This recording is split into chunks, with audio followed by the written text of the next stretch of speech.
هفته خبر تو خبر داره براتون از آخوند رئیسی که تو این اوضاع قمر در عقرب نظام بلند شد رفت اندونزی تا براشون از این کارا بکنه.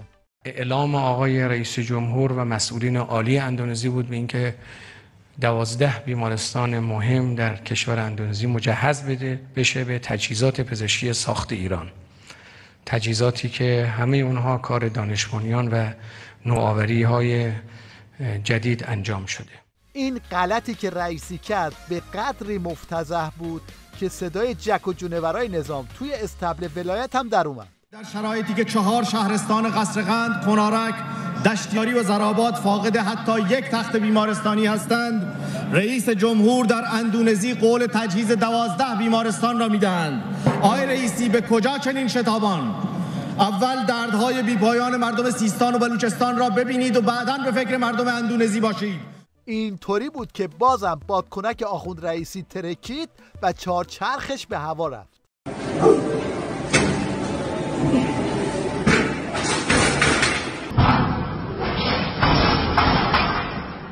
خلاصه که وضعیت طوری شده که هر روز یه جفتکی از توی استبل ولایت به پک و پهلوی آخوند رئیسی میخوره. آیا خبر دارید مرغ و گوشت به چه قیمت به دست مصرف کننده میرسد؟ آقای رئیس جمهور، از مشکلات جدی بازنشستگان کشوری، لشکری و تامین اجتماعی و عدم توجه مسئولان مربوطه اطلاعاتی به حضرت عالی میرسد؟ عظما هم تو این وضعیت کاری جز مال کشی نداره و مجبور اینطوری قربون صدقه مجلس درب و داغونش بره. با نگاه مجموعی مجلس انصافاً یه مجلس انقلابی است. حالا از گوشه و کنار، از چپ و راست، یه متلکی، یک حاشیه‌ای، یک مثلا چیزی گاهی به مجلس زده میشه، خب بگن. خلاصه که این دم آخری هر کی از راه میرسه یه خاکی تو گور عظما میریزه.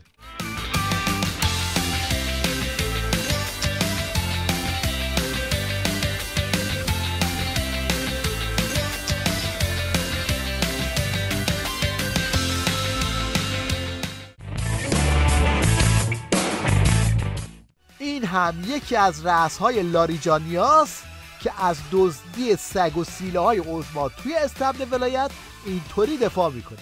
نماینده‌هایی که الان در مجلس هستن عمدتاً از طبقات متوسط به پایین هستن، نه اینکه تو مجلس رفتن حالا حقوقشون بالا رفت. من نمیدونم قبل از اینکه تو وارد مجلس بشن، نماینده‌هایی که الان در این دوره وارد مجلس شدن قبل از مجلسشون این بوده، معلم بودن در یه شهری، در یه دهی، نمیدونم تو شهری، اینا افراد متمول نبودن، توشون کم هست. حالا اونجا رفتن یه حقوق خوبی گرفتن، اینا اونچو من دقیقا نمیدونم.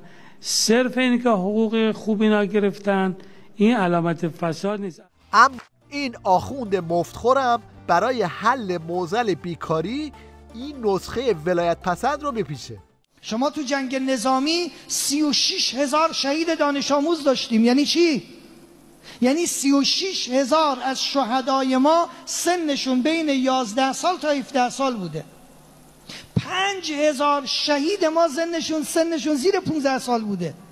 یعنی آی مردم، تو جنگ نظامی زیر 15 سالها آمدن به میدان، ما پیروز شدیم. تو جنگ اقتصادی هم باید زیر 15 سالها بیان به میدان، کارو بکنن، همه کارو بکنیم. وقتی کار کردیم دست نیازمون پیش دشمن دراز نمی‌کنیم. ما اعتقاد داریم امروز هممون کار کنیم همه مایحتاجمون رو تهیه می‌کنیم، همه رو. رهبر عزیزمون تو اون کلیپ فرمودن از 5 صبح کارشون رو شروع میکنن تا 10 شب. خب چند درصد از مردم ما، دانشگاهیای ما، حوزویای ما، مسئولین ما از 5 صبح کار میکنن؟ ریزش توی نظام ولایت و ترس بسیجی‌ها از دشمنان نظام به حدی رسیده که شعرم که میخوان بخونن این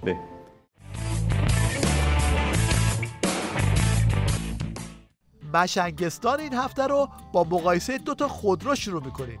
یکی ساخت نظام و یکی هم مال اونور آب. ببینید این ماشین با کوچکترین ضربه‌ای فرو رفتگی داره، ولی اون نه، اون هیچیش نمیشه. این بده باعث میشه که صافکار ما اندون خوردن بیفته. پس اون آشغاله و این خوبه. ببینید یه صندوق کوچولو و جمع و جور، ما که آدم نیستیم چیزی نمیخوایم جابجا کنیم، این زیادمون هم هست. حالا بریم اونو ببینیم. صندوق گنده مزخرف دو تیکه که توش اصلا صندلی برای چی داری؟ یه تا برو تو. این چی آخه؟ آشغال. احتمالاً عظما برای اینکه روی این خودروهای ساخت نظام خط نیفته مجبوره به چنین کارهایی رو بیاره.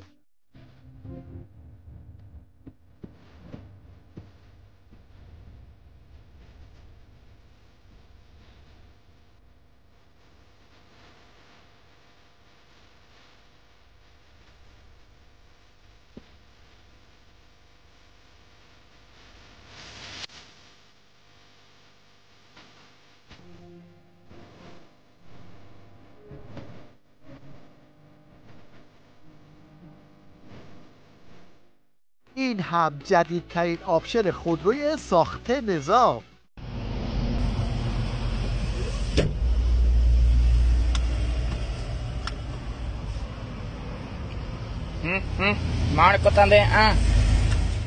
این جوجه توریسیان بسیجی هم میخواست از عظما دفاع کنه، اما کله معلق زد. طبق قانون اساسی رهبری کارش تعیین سیاست‌های کلان نظام. تو مسائل خرد نباید وارد شی. وارد بشه میشه دیکتاتور. وارد بشه سلب اختیار میکنه من شما. جنتی لعنتی هم میخواست برای روحیه دادن عظما جوک تعریف کنه، اما نتیجهش این شد. کسی گفت من اگر یه کسی بیاد پشت در بزنه میتونم بگم چیه. تعجب کردن چجوری میگی؟ به یه آدم غریبه گفتن برو پشت این در خونه مادر بزن، تو مبینی میگه میگه دیره. وقتی رفت و اون آمد در زد، این رفت پشت در گفت چیه؟ میتونم بگم کیه دیگه، گفته کیه. عجب دست شده. این مسخره بازی ها ظاهرا توی نظام ولایت اپیدمی شده. پاسدار دهقان هم جواب مجری تیویریش رو اینطوری داد. آقا 1400 بهتون گفتم به نفع آقای رئیسی برو کنار خودتون. هیچ ربطی به شما نداره. خیلی خوب بود. پاسدار زاکانی میخواست دزدیای خودش و نوچه‌هاش رو دور بزنه، اما سوتی داد و اعتراف کرد که از نوچه‌هاش سلاح گرفتن. یک کسی هم که از دفتر ما در واقع خدمت شما عرض کنم دستگیر شد، اصلا موضوعش موضوع فساد نبود. موضوع از تو همون شبکه خرید اسلحه‌ای کرده بود، چیزی کرده بود که در واقع اونجا دستگاه امنیتی اومدن دنبال کردن و هیچ نه موضوع فسادی بود نه چیزی. حالا که دست عظما خالی شده و کار و کاسبیش کساد شده، مداح‌های حکومتی رو جمع کرده تا به جای سلبریتی ها براش کنسرت بذارن.